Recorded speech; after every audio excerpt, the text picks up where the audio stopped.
Pagi itu Denis masih bersama Bu Santi di Hammernya. Tiba-tiba Bu Santi memburu handphonenya yang terletak di meja kecil. "Ses, dari Mama." Bu Santi menyimpan telunjuk di depan bitiwirnya. Kemudian membuka percakapan dengan mamanya yang aku tidak tahu. Hanya terdengar Bu Santi berkata saja, iya Mama sayang, ya, iya dah." Hanya sebentar Bu Santi berbicara di handphonenya. Dan setelah ditutup, Bu Santi berkata, "Mamaku sedang dalam perjalanan menuju ke sini." "Hal, panjang umur beliau ya," ucapku dalam kaget itu. "Baru tadi diomongin, sekarang sudah mau ke sini, terus aku harus bagaimana? Apakah aku harus standby di sini, atau harus pulang aja?"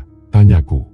"Sayang, maaf ya, aku bukan ngusir, tapi sebaiknya kamu pulang dulu, biar jangan banyak pertanyaan dari mamaku nantinya," ucapnya. "Oke, aku mengerti," jawabku. "Tapi besok sore, sebaiknya kesini lagi, biar bisa kenalan sama mamaku. Mudah-mudahan aja, suasananya sudah menjadi nyaman. Aku memang mau berterus terang sudah punya calon suami, yaitu kamu. Kamu gak keberatan kan kalau kusebutkan sebagai calon suami?" ucapnya. "Iya, silahkan saja, pokoknya Mami atur aja deh, mana yang terbaik bagi Mami," ucapku. "Nanti kita bicara di phone aja ya. Sekarang aku harus siap-siap dulu, menyambut kedatangan Mama yang sudah dekat. Katanya sih sejam lagi, juga pasti tiba di sini," ucapnya. "Oke, kalau gitu aku mau pulang aja sekarang ya," ucapku. "Take care honey," ucap Bu Santi sambil menepuk bahuku. "Yuk tuh," sahutku sambil melangkah ke garasi untuk mengeluarkan mobilku. Diiringi lambaian tangan Bu Santi, mobilku kujalankan keluar pekarangan rumah dosenku itu. Setelah menginjak jalan aspal, kubunyikan klakson sebagai tanda pamitan. Bu Santi pun melambaikan tangannya lagi, yang kubalas dengan lambaian tanganku. Tak lama kemudian, mobilku sudah berlari di jalan raya menuju pulang ke rumah. Di sepanjang perjalanan menuju rumah, aku memikirkan apa yang akan terjadi dengan Bu Santi kelak. Apakah ibunya datang untuk memaksa Bu Santi agar mau dinikahkan dengan lelaki tua itu, atau bagaimana? Entahlah, yang jelas aku siap untuk menghadapi segala kemungkinan yang bisa terjadi kelak. Bahkan seandainya aku disuruh menikah dengan Bu Santi pun, akan kujalani saja. Meski usiaku baru 18 tahun, kalau memang terpaksa harus menikah, ya menikah saja. Itu sebagai tanggung jawabku, karena aku sudah mendapatkannya.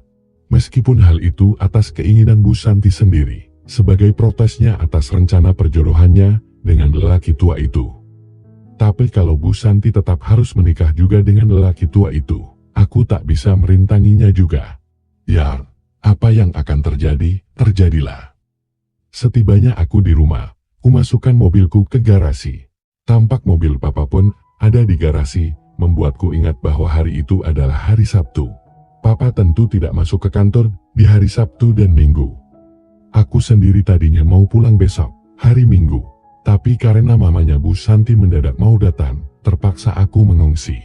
Supaya tidak banyak pertanyaan dari mamanya, kata Bu Santi. Mami menyambutku di dalam garasi, disusul dengan pertanyaannya. "Tadi malam nginep di mana?" tanyanya. "Di rumah dosen Mam, tadinya malah harus 2 malam nginepnya, karena banyak tugas. Tapi bisa dipersingkat, sehingga bisa pulang lebih cepat," sahutku berbaur dengan kebohongan.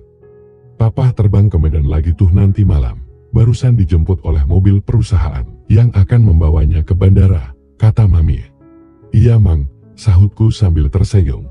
"Pantasan Mami sudah senyum-senyum kayak gitu, kangen ya sama aku," ucapku. "Memang kangen, tapi ada sesuatu yang lebih penting sayang," ucapnya. "Apaan tuh yang lebih penting?" tanyaku. "Mami sudah dinyatakan berisi, tapi baru 4 mingguan," ucapnya. "Oh iya," seruku senang. "Berarti sekitar 9 bulan lagi kita akan punya momongan sayang," ucap Mami. "Iya Mam, aku bahagia sekali mendengarnya," ucapku dan mengikuti langkah Mami masuk ke dalam rumah. Mami langsung membawaku ke dalam Hammernya. Mami duduk menyelonjorkan kakinya di atas bed. Biasanya orang yang baru begitu, itu suka ngidam dan punya keinginan yang aneh-aneh. "Mami mau apa?" tanyaku, sambil duduk di pinggiran bed. "Belum kepengen apa-apa, cuma kangen sama kamu terus aja," sahut Mami sambil tersenyum dan memegang pergelangan tanganku. Lalu kami pun perlahan memulainya. Di sela-sela kegiatan itu, Mami berucap, "Mami memang sudah cinta berat sama kamu sayang," ucapnya. Aku pun sudah hafal pada apa yang selalu Mami inginkan pada waktu sedang begini ini. Semuanya terjadi dengan penuh kebahagiaan. Karena bagaimanapun, Mami adalah sosok yang penuh surprise bagiku. Sosok yang kuidolakan sejak aku masih di SMP, dan akhirnya kudapatkan setelah aku menjadi mahasiswa. Diam-diam aku mulai menghitung sosok-sosok yang pernah bersamaku selama ini. Sudah ada 4 orang, Mamis, Mama, Bicaca, Bu Santi. Cukup banyak, tapi kalau dibandingkan dengan pengakuan teman karibku yang bernama Hendra itu, aku masih kalah jauh. Hendra lebih tua 2 tahun dariku, tapi pengalamannya sudah segudang. Dia mengaku sudah dengan 21 wanita. Tentu saja semuanya wanita baik-baik.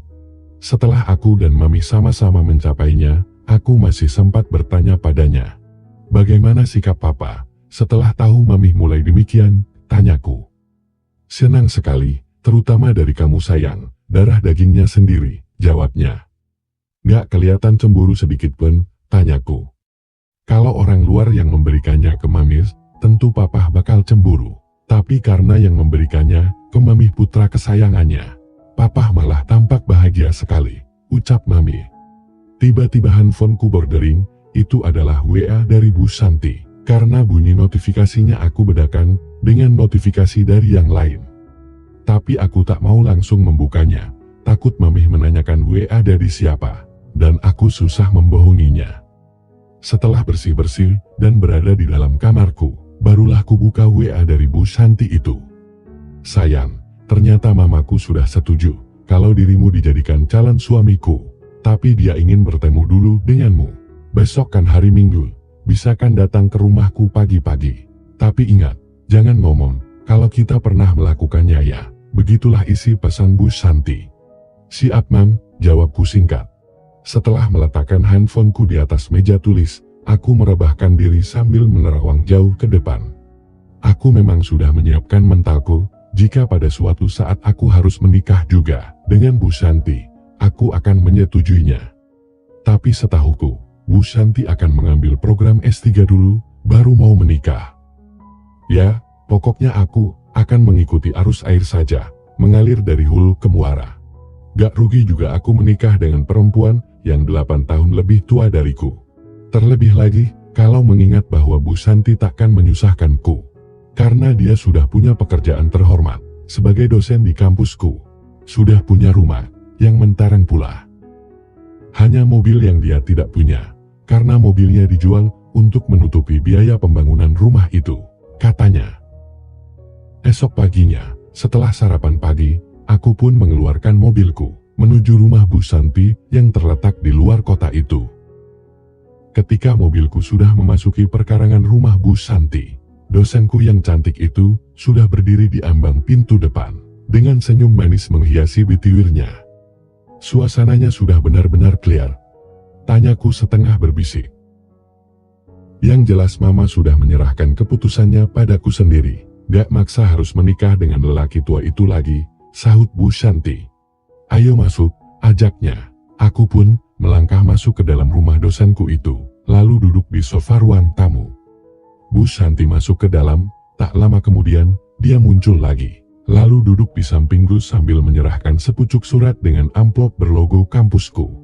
"Apa ini?" tanyaku heran. "Surat dari rektor," sahutnya. "Besok aku harus terbang ke luar negeri untuk mengikuti seminar. Coba baca aja sendiri biar lebih jelas," ucapnya lagi. Lalu ku keluarkan surat dari dalam amplop berlogo kampus itu, dan ku baca isinya. "Cuma berdua dengan Bu Nia?" tanyaku. "Iya, seperti yang tertera di surat itu. Aku akan berada di sana selama seminggu. Mau ngawal aku ke sana?" tanyanya.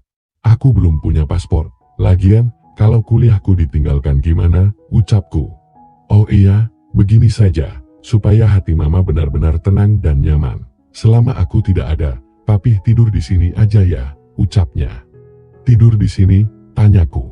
"Iya, yang penting malam aja, supaya ada orang yang bisa memberikan ras aman kepada Mamaku. Siang dan sorenya sih mau seharian di luar juga gak apa-apa. Jadi kuliahnya berangkat dari rumah ini, bisa kan sayang, ucapnya. Bisa, tapi aku harus ngomong dulu sama orang tuaku, sahutku. Tentu saja, semingguan di sini tentu bikin cemas ortu, kalau gak minta izin dulu. Besok pagi saja datangnya ke sini, aku mau berangkat siang kok, terbangnya jam 6 sore, ucapnya.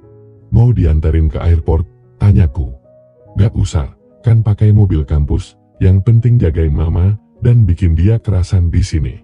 Kalau gak kerasan, antar pergi begitu saja, lalu laporan sama papa yang ganggal, ucapnya. Belum sempat aku menanggapi ucapan Bu Santi, muncullah seorang wanita bule, berperawakan tinggi. Itu, pasti mamanya Bu Santi, benar-benar bule ibunya itu. Dan seperti kata Bu Santi kemarin, ibunya itu tampak seperti wanita 30 tahunan. Padahal usianya sudah kepala 4. Mama, ini kenalin sama pacarku. Yang kuceritakan itu, kata Bu Santi sambil berdiri. Aku pun ikut berdiri, membungkuk dan menjabat tangan wanita yang tak kalah cantik dari anaknya itu. Dengan sikap sopan, Denis, ucapku mengenalkan namaku. Aleta, mamanya Bu Santi mengenalkan namanya juga dengan senyum manisnya, tapi dengan mata seperti sedang menyelidik. Pacarmu masih sangat muda Sante, ucapnya seraya menoleh ke arah Bu Santi. Yang penting jiwanya sudah tidak kekanakan Mam, sahut Bu Santi. Tapi dia kan masih kuliah, ucap mamanya. Gak masalah Mam, orang sudah punya cucu juga ada yang baru masuk kuliah, sahut Bu Santi. Terus rencana kalian mau menikah kapan? Tanyanya. Kalau Denis siap menikah kapan aja, masalahnya justru di aku, kata Bu Santi. Aku mau mengambil S3 dulu, setelah dapat S3, aku siap Mam, ucapnya lagi. Iya Mama sih setuju saja, mudah-mudahan papamu juga bisa menyetujuinya. Terus rencanamu besok mau berangkat jam berapa? Tanya mamanya Bu Santi yang aku belum tahu harus menyebut apa. Nyebut tante atau ibu, atau apa? Dari sini berangkatnya siang, terbangnya jam 6:30 malam, sahut Bu Santi. Lalu mama di sini sama siapa selama kamu pergi? Masa cuma sama pembantu? Tanya mamanya. Oh iya, selama aku berada pergi, Denis mau tidur di sini Mam, ucap Bu Santi. Betul begitu Denis? Mamanya Bu Santi menoleh padaku. Betul tante, sahutku. Panggil mama aja Del, kamu kan calon menantuku, kata mamanya Bu Santi. Maka untuk selanjutnya, aku akan memanggilnya mama, atau lengkapnya Mama Aleta, supaya tidak tertukar dengan mama kandungku. Lalu kami ngobrol dari barat sampai ke timur. Tapi pembicaraan diborong oleh Bu Santi dan mamanya, sementara aku lebih banyak jadi pendengar yang baik saja. Esok paginya, aku membawa pakaian agak banyak di dalam tasku, dan pamitan pada mami, bahwa aku disuruh nungguin rumah dosen yang mau seminar di luar negeri. Aku juga bilang bahwa dosen yang satu itu sangat menentukan bagiku di kampus. Karena itu, aku ingin berbaik-baik dengannya. Mami cuma mengangguk-angguk dan mengiyakan, tanpa bertanya, apakah dosen itu lelaki atau perempuan. Lalu aku pun berangkat ke rumah Bu Santi. Setibanya di rumah Bu Santi, aku ikut membantunya untuk packing barang-barang yang mau dibawa Bu Santi. Dan secara bisik-bisik Bu Santi bilang harus begini, harus begitu, dalam menghadapi wanita bule yang ibu kandungnya itu. Kalau dia minta diantar ke Mam, antarin aja ya, please, kata Bu Santi. Iya santai aja Mam, kalau minta diantar ke daerah wisata gimana, tanyaku. Ya kalau papi gak keberatan, silahkan anterin aja, yang penting hatinya merasa nyaman, dan kerasan tinggal di sini. Tapi ini tidak berarti, kalau aku mendik, dan main perintah sama kamu sayang ya, ucapnya. Ya enggak lah, beliau kan calon mertuaku beb, sahutku. Bu Santi tersenyum, lalu berkata, sebenarnya aku ingin melakukannya lagi denganmu, tapi suasana belum mengizinkan. Nanti aja sepulang dari sana, kita habis-habisan ya, ucapnya. Siap Bu dosen yang cantik rupawan, sahutku. Bu Santi pun tersenyum manis lagi. Siangnya, sebuah minibus datang menjemput Bu Santi. Aku hanya bisa mengantarkannya ke pintu pagar bersama Mama Aleta, sambil melambaikan tangan. Kebetulan hari itu, tidak ada kuliah, sehingga aku bisa berkata kepada Mama Aleta, kalau Mama mau ke Mam, atau kemana aja, Aku siap mengantarkan mama lo, ucapku. Mama Aleta malah mengusap-usap rambutku di ruang tamu sambil berkata, kamu baik dan sopan, tampan pula, pantaslah Shanti jatuh cinta padamu. Oh iya, kamu kuliah jam berapa? Ini sudah jam 1 siang loh dan, tanyanya. Kebetulan hari ini, gak ada kuliah man, besok juga kuliahnya sore, sahutku. Mama sih sudah kangen sama pemandian air panas, kata Mama Aleta sambil menyebutkan nama pemandian air panas itu. Mama mau ke sana? Ayo kuantar sekarang, mumpung gak ada kuliah, ucapku. Beneran nih, gak ngerepotin, tanyanya. Gak mam, jangankan ke pemandian air panas, Mama minta diantarkan kemana juga akan kuantarkan, asal besok sore aku masih bisa kuliah, sahutku. Ya sudah, kita ke pemandian air panas aja sekarang, tapi harus bawa handuk dan sabun ya, tanyanya. Iya sebaiknya begitu mam, jawabku. Beberapa saat kemudian, Mama Aleta sudah duduk di samping kiriku, dalam sedan hitam yang kukemudikan menuju keluar kota. Enaknya sih ke pemandian air panas itu malam-malam, kata Mama Aleta ketika mobilku sudah meluncur menuju ke daerah pemandian air panas itu. Iya mam, kan pemandian air panas itu buka 24 jam, sahutku. Betul, lain kali kalau mau ke sana lagi, harusnya malam-malam. Oh iya Denis, hubunganmu sudah sejauh mana dengan Shanti? Tanyanya. Sangat dekat mam, jawabku. Siapa yang duluan jatuh cinta, kamu apa Shanti? Tanyanya. Aku mam, sudah berbulan-bulan ku pendam perasaan ini, tapi akhirnya diucapkan juga. Kebetulan dia juga jatuh hati padaku. Jadi begitulah ceritanya, jelasku. Kamu sudah pernah melakukannya sama dia? Tanyanya. Belum mam, sahutku berbohong seperti yang dianjurkan oleh Bu Shanti. Masa? Tanyanya. Betul mam, jawabku. Perlu mama ajari, supaya bisa membuat Shanti senang dan bahagia kelak setelah menikah, ucapnya. Hah, diajarin gimana mam? Tanyaku. Ah masa kamu gak ngerti sih, menurut pandangan kamu, mama sama Shanti cantikan mana? Tanyanya. Aku bingung menjawabnya. Kok ada ya seorang ibu ingin dibandingkan kecantikannya dengan putrinya? Tapi aku berusaha menjawab sejujur mungkin. Mama sama Shanti sama cantiknya, cuma mama punya lebih nilai menurutku, ucapkun. Apa itu nilai lebihnya? Tanyanya. Mama lebih itu, berat untuk ngomonginnya mah, jawabku.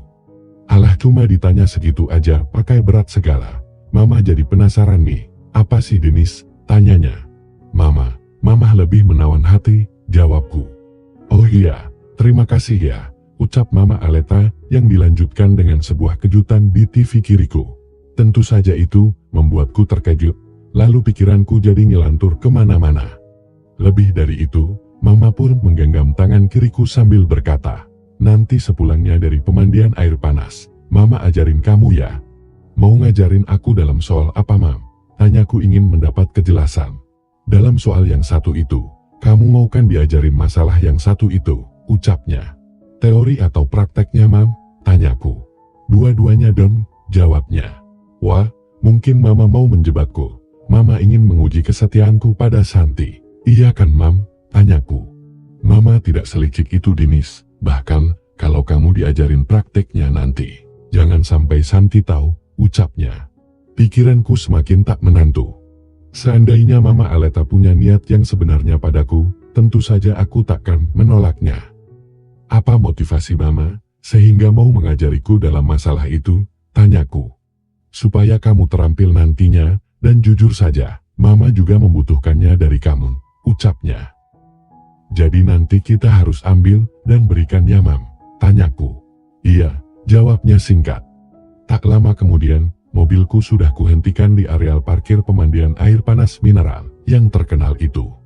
Peralatan mandi Mama Aleta dan peralatan mandiku dikeluarkan, dan ku jinjing menuju loket penjualan tiket.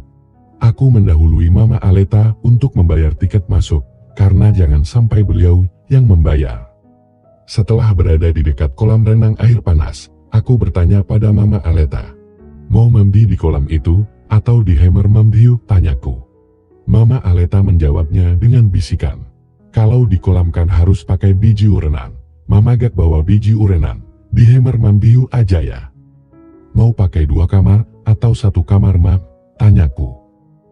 Satu saja, ngapain dua-dua, jawabnya. Lalu ku pesan dan ku bayar satu hammer mambiu. Beberapa saat kemudian aku dan Mama Aleta sudah berada di dalam hammer mambiu yang tertutup dan terkunci. Ada bak mambiunya yang hampir menghabiskan lantai hammer mambiu ini, saking besarnya. Air panas mineralnya sedang dikucurkan dengan derasnya, sehingga uap pun mengepul. Dari permukaan air panas yang berasal dari gunung berapi itu, Mama Aleta seperti tak sabar lagi. Lalu Mama Aleta turun ke bak mambiu yang lebih tepat disebut kolam kecil itu, padahal airnya baru sebatas lutut. Sementara aku cuma terbengong menyaksikan betapa indahnya apa yang ada di depanku ketika itu. Biasanya perempuan yang sudah berumur kepala 4 suka terlihat buncit. Tapi Mama Aleta tidak kelihatan seperti itu sedikit pun. Akan seperti apakah kejadiannya di tempat itu? Dan selama aku harus menemaninya selama Bu Shanti di luar negeri, bersambung lanjut ke episode selanjutnya. Terima kasih, sampai berjumpa.